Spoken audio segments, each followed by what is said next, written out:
la suite du grand show. Nous recevons Émile Zerbo, ministre d'État, ministre de l'administration territoriale et de la mobilité.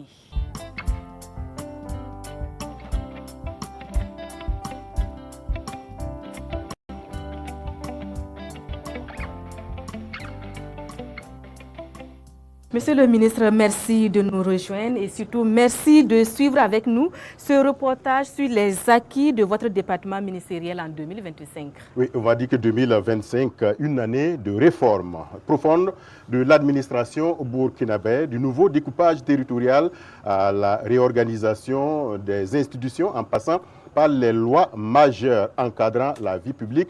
L'État a engagé des profondes mutations pour rapprocher l'administration des populations et renforcer la cohésion nationale. Dans le volet mobilité, Air Burkina a renforcé sa flotte avec un deuxième avion. Sotraco, elle aussi, connaît du nouveau dans son parc auto avec l'acquisition de plus de 150 bus modernes. 2025 au ministère de l'administration territoriale et de la mobilité, c'est avec Benwende Frédéric Nikema. Gouvernance administrative et territoriale. L'année 2025 aura été celle d'un tournant majeur dans l'histoire du Burkina Faso. Un nouveau découpage administratif est opéré afin de rapprocher le service public des populations et d'assurer un meilleur maillage du territoire. Le nombre de régions passe de 13 à 17, tandis que celui des provinces évolue de 45 à 47. Les anciennes régions de la boucle de Mouhoun, de l'Est et du Sahel, qui représentent 43% du territoire national, ont ainsi été réorganisées. Dans un souci de valorisation et d'affirmation de l'identité culturelle, l'ensemble des régions changent de toponyme avec des appellations inspirées des langues nationales et des réalités socio-culturelles, géographiques et historiques du pays. Toujours dans la dynamique du rapprochement de l'administration et des services publics des populations, plusieurs compagnies d'incendie et de secours de la Brigade nationale des sapeurs-pompiers voient le jour en 2025. Il s'agit notamment de celles implantées à Zignaré, à Fadangourma, à Dédougou et à Gawa. Dans le volet administratif, le département en charge de l'administration territoriale, conduit par Émile Zerbo, initie un projet de loi portant statut de la chefferie coutumière et traditionnelle. Ce texte fixe le rôle et les fonctions de la chefferie traditionnelle, tout en assurant son ordonnancement juridique dans le pays. Il interdit notamment aux chefs coutumiers en exercice de s'engager en politique. Ces derniers doivent désormais consacrer leur autorité au rassemblement des fils et filles de la nation et à la consolidation de la paix au Burkina Faso. Toujours en 2025, le Burkina Faso se dote d'une nouvelle loi portant liberté d'association. Initiée pour corriger les insuffisances de celle de 2015, elle traduit la volonté du gouvernement burkinabé sous le leadership du capitaine Ibrahim Traoré d'assainir le milieu associatif et de lutter contre le blanchiment des capitaux et le financement du terrorisme. Composée de 87 articles répartis en 7 chapitres, la nouvelle loi intègre près d'une dizaine d'innovations majeures. Dans la foulée, la Commission électorale nationale indépendante CENI est dissoute. Le ministère de l'administration territoriale et de la mobilité hérite désormais des missions auparavant dévolues à l'organe. Sur le volet mobilité, l'année 2025 marque la création de la Société des aéroports du Faso. Cette nouvelle entité est issue de la fusion de 3 structures. Il s'agit de la direction de l'aéronautique nationale, de la maîtrise d'ouvrage de l'aéroport de Donsin et de la régie administrative chargée de la gestion de l'assistance en escale.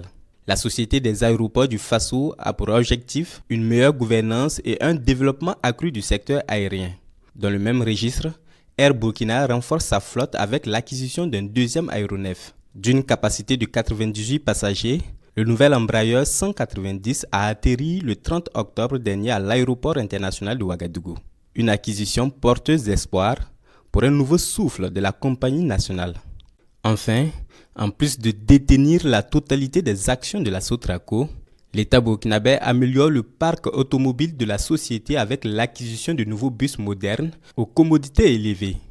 Un premier lot de plus de 150 bus fait déjà le bonheur des usagers, notamment des élèves et des étudiants.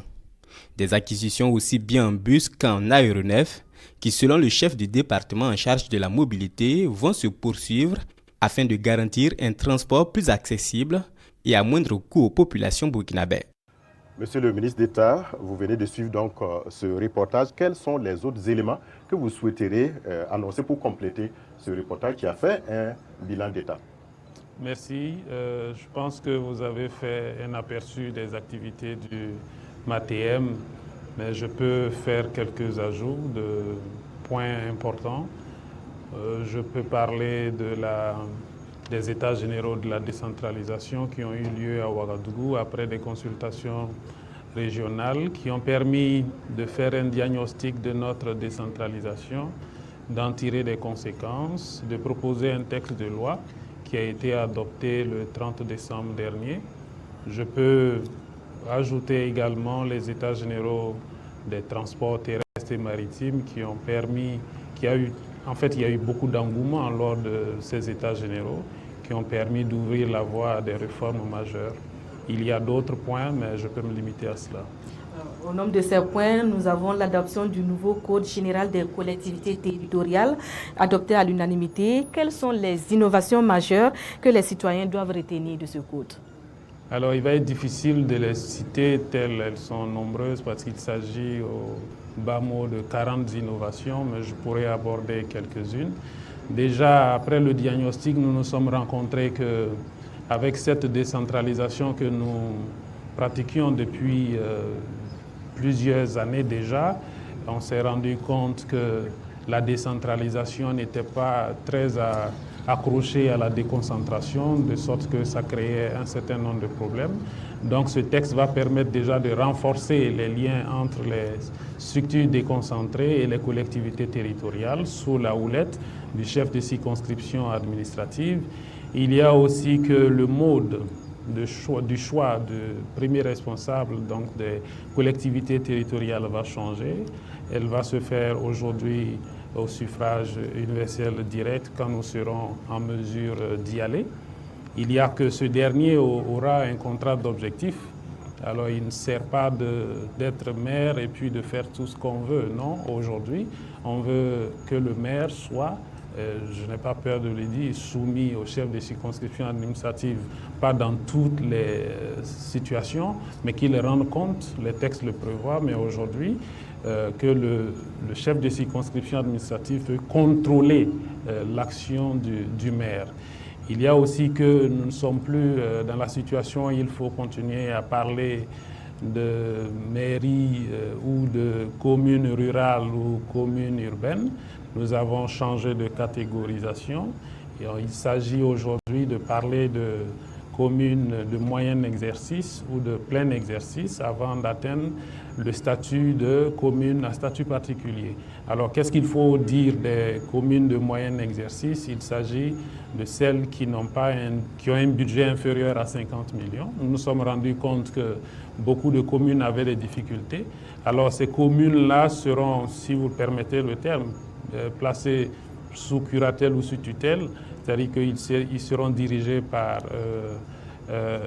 une délégation spéciale, quelqu'un qui sera nommé par le gouvernement, qui vont travailler à atteindre le niveau des communes de plein exercice.